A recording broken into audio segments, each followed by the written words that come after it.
Selamat pagi saudara-saudari sekalian. Ketemu lagi kita pada materi bab 11 yaitu eksekusi dari strategi. Pada bagian ini, tujuan pembelajarannya adalah saudara bisa memahami dan menjelaskan bagaimana teknis implementasi strategi. Yang kedua, membahas hubungan struktur perusahaan dengan strategi. Yang ketiga, membahas isu terkait produksi dan atau operasi yang penting untuk keberhasilan dalam implementasi strategi. Yang keempat, membahas isu strategis terkait sumber daya manusia. Nah, kita mulai dengan yang pertama, implementasi strategi. Nah, materi ini akan dibahas pada sub-sub bagian. Yang pertama, transisi dari formulasi ke implementasi strategi. Yang kedua, pentingnya annual objektif 7 tahun tahunan sampai nanti diturunkan dalam bentuk program dan taktik. Kemudian berikutnya kita bahas masalah pentingnya kebijakan. Dan yang terakhir, alokasi sumber daya dan pengelolaan konflik. Nah, kita lihat yang pertama, transisi dari formulasi ke implementasi.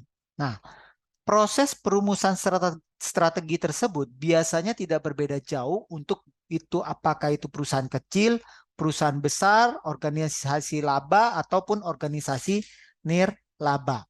Namun, implementasi dari strategi itu bervariasi secara substansial di antara perusahaan-perusahaan yang berbeda jenis dan ukurannya. Nah, sekarang kita lihat apa sih beda antara formulasi strategi dan implementasi strategi. Yang pertama, perumusan strategi adalah memposisikan kekuatan sebelum tindakan. Jadi kita melakukan perencanaan.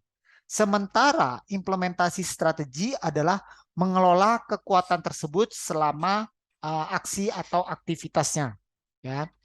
Yang kedua, perumusan strategi berfokus pada efektivitas, efektif apa tidak, gitu ya. Sementara implementasi strategi berfokus pada efisiensi.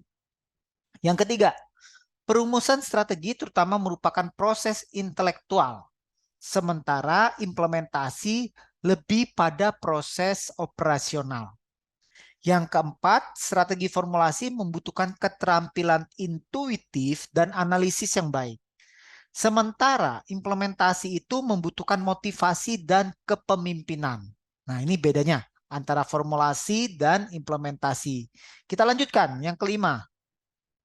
Yang kelima, pada saat kita formulasi strategi, kita butuh koordinasi antar beberapa individu.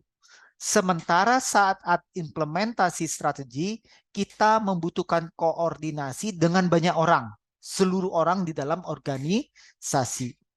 Nah, formulasi strategi itu lebih ke arah pendekatan sains, sementara implementasi lebih ke arah seni, bagaimana kita melaksanakan apa yang telah kita rencanakan. Nah, formulasi strategi berorientasi pada proses, sementara implementasi berorientasi pada orang. Nah, formulasi strategi itu tanggung jawab dari top management, sementara implementasi strategi tanggung jawab dari middle or low level manager. Nah, dari sini kita pindah ke annual objective atau tujuan tahunan.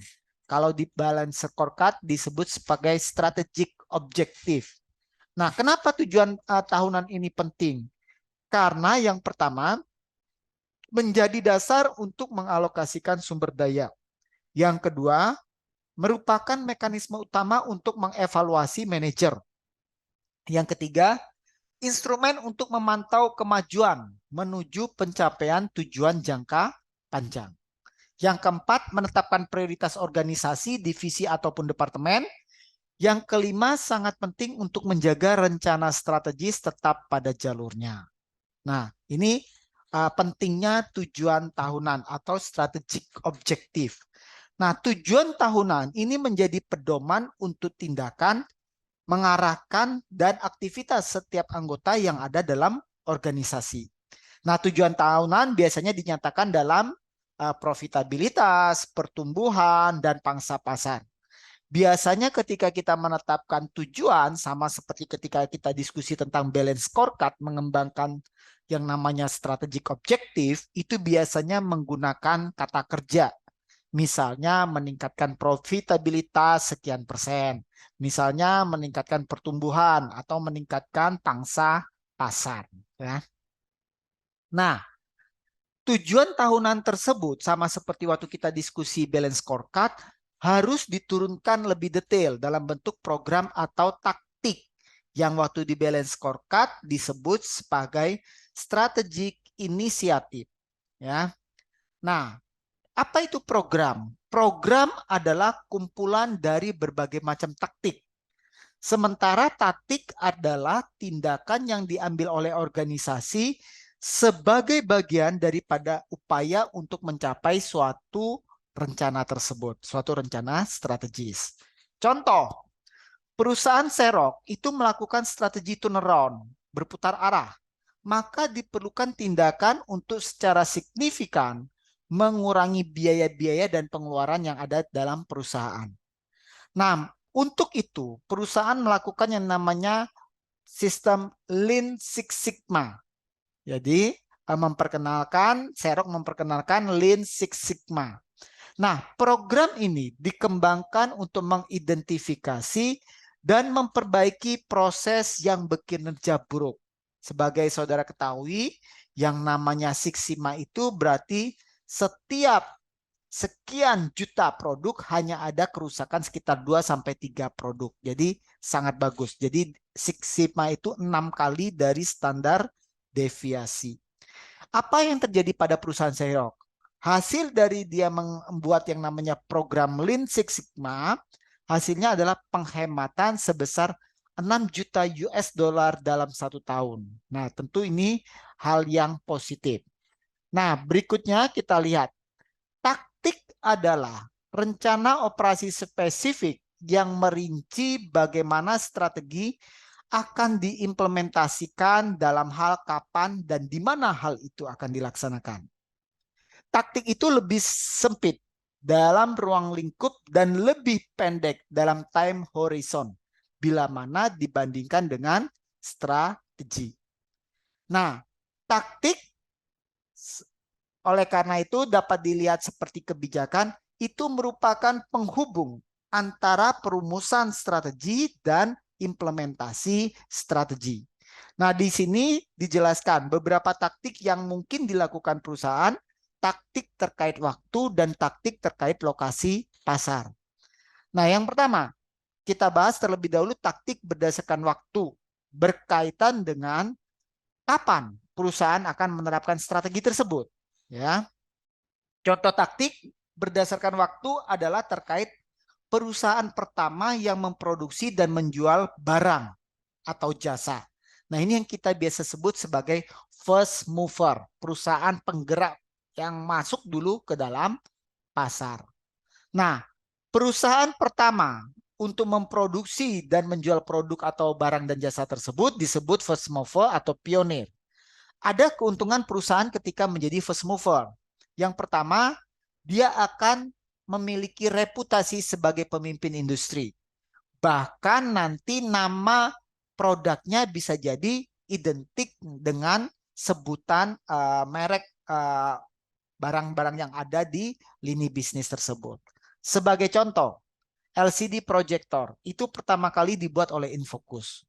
Nah, kemudian apa yang terjadi? Kita hari ini ketika mencari LCD projector, kita lebih senang mencari menanyakan pada petugas toko ada Infocus atau tidak. Nanti masalahnya dikasih yang mereknya Sony, Panasonic, kemudian BenQ, NEC dan sebagainya is okay. Nah, begitu pula pompa air. Yang masuk pertama di Indonesia adalah pompa air adalah mereknya Sanyo. Sehingga hari ini Sanyo identik dengan pompa air. Nah, itu yang keuntungan utama dari first mover, ya, penggerak pertama. Yang kedua adalah learning curve-nya lebih baik dari pesaing karena dia masuk lebih dulu. Maka dia tahu pasar dan dia tahu masalah-masalah yang terjadi di dalam perusahaannya. Sehingga di sini ada proses belajar. Bagaimana memproduksi dengan cara yang lebih efisien, meningkatkan kualitas. Dia akan lebih dulu tahu dibanding pesaingnya. Yang ketiga, memperoleh keuntungan sementara yang tinggi dari pembeli. Nah, keuntungan ketiga ini maksudnya apa? Ketika perusahaan pertama kali mengintroduce barang tersebut ke pasar dan belum ada pesaing, maka dia bisa menetapkan strategi penetapan harga price capping. Jadi harganya ditetapkan semahal mungkin. Nah, itu terjadi pada perusahaan-perusahaan miliknya Steve Jobs, Apple. Ketika dia mengintroduce produk, harganya cukup mahal karena tidak ada pesaingnya, ya. Nah, yang keempat, penggerak pertama yang sukses juga dapat menetapkan standar untuk industri. Nah, ketika Apple menghasilkan pertama yang namanya iPod, maka itu akan menjadi standar industri untuk penyimpanan database lagu-lagu. Dan itu menjadi menular ke seluruh dunia. Namun ada kerugian menjadi first mover. Dengan kata lain, keuntungan bagi late movers. Orang yang terlambat masuk ke pasar itu ada keuntungan juga. Pertama, late mover mungkin bisa untuk meniru kemajuan teknologi dari first mover. Dengan demikian, dia bisa tidak perlu mengeluarkan biaya R&D yang mahal. Ya. Yang kedua, mengurangi risiko dengan menunggu sampai standar teknologi atau pasar baru tersebut telah ditetapkan atau telah terbangun dengan baik. Yang tiga, memanfaatkan kecenderungan alami pada first mover yang mengabaikan segmen pasar. Jadi nanti silakan aja first mover itu dia mengintroduksi satu produk baru. Nah, nanti kita lihat dia mengabaikan segmen mana. Nah, itu kita bisa merujuk pada segmen yang belum dia layani oleh first mover. Nah, kemudian berikutnya kita lihat tadi taktik berdasarkan waktu. Sekarang kita pindah taktik berdasarkan lokasi. Hal ini sangat terkait dengan di mana perusahaan akan bersaing. Nah, untuk ini perusahaan dapat menerapkan strategi bersaing baik secara ofensif atau defensif. Jadi nanti ada taktik ofensif, ada taktik defensif. Nah, taktik ofensif biasanya terjadi di lokasi pasar di mana pesaingnya sudah mapan. Sementara taktik defensif biasanya terjadi di pasar di mana posisi pasar perusahaan saat ini sebagai pertahanan. Dia bertahan terhadap kemungkinan serangan dari para saingannya. Nah, taktik ofensif kita bahas yang pertama, meliputi yang pertama frontal assault. Jadi kita langsung head to head, berhadapan langsung dengan pesaingnya. Dengan catatan perusahaan memiliki sumber daya yang superior sehingga dia bisa mengalahkan pesaing. Yang kedua adalah flanking maneuver. Kalau flanking maneuver, ini perusahaan dapat menyerang bagian dari pasar di mana pesaing tersebut lemah. Jadi dia tidak berhadapan langsung dengan perusahaan, tetapi di mana pesaing tersebut lemah, nah itu yang dia layani. Contoh, Texas Instruments itu menghindari persaingan secara langsung dengan Intel dalam hal pengembangan prosesor komputer. Nah, jadi dia mengembangkan prosesor di luar komputer. Apa itu? Misalnya untuk elektronik konsumen, telepon seluler, dan perangkat medis. Yang di sini Intel tidak memiliki kompetensi yang cukup kuat, ya. Nah, sementara Intel sendiri fokus di prosesor komputer. Yang keempat, bypass attack, di mana perusahaan atau unit bisnis dapat memilih untuk mengubah aturan main. Daripada saya berusaha memperbaiki produk, kemudian lomba-lomba memperbaiki produk dengan pesaing, saya coba mengubah aturan main. Nah, ini contoh paling banyak dilakukan oleh yang namanya Apple. Nah, dia menghindari persaingan langsung dengan Microsoft Pocket PC dan Palm Pilot dari Intel. Ya, membuat perangkat handphone laptop genggam. Nah, apa yang dilakukan oleh Apple? Dia memperkenalkan iPod sebagai perangkat pribadi pemutar musik digital. Di mana temuan iPod ini merupakan perubahan radikal. Sebelumnya kita menggunakan Walkman buatan Sony. Nah, dengan meredefinisi ulang pasar, kita bisa meninggalkan pesaing kita. Kita tidak perlu lagi berkompetisi di bidang pasar komputer genggam. Apa itu Microsoft Pocket PC ataupun Palm Pilotnya Intel. Jadi kita buat aturan main baru. Ya. Kemudian taktik yang keempat ada encirclement. Ya. Nah, encirclement ini adalah pengepungan. Terjadi ketika perusahaan mengepung posisi pesaing dalam hal produk atau pasar atau keduanya. Nah, contohnya begini. Sebagaimana kita ketahui, Steinway itu adalah produsen piano yang cukup berkualitas di dunia.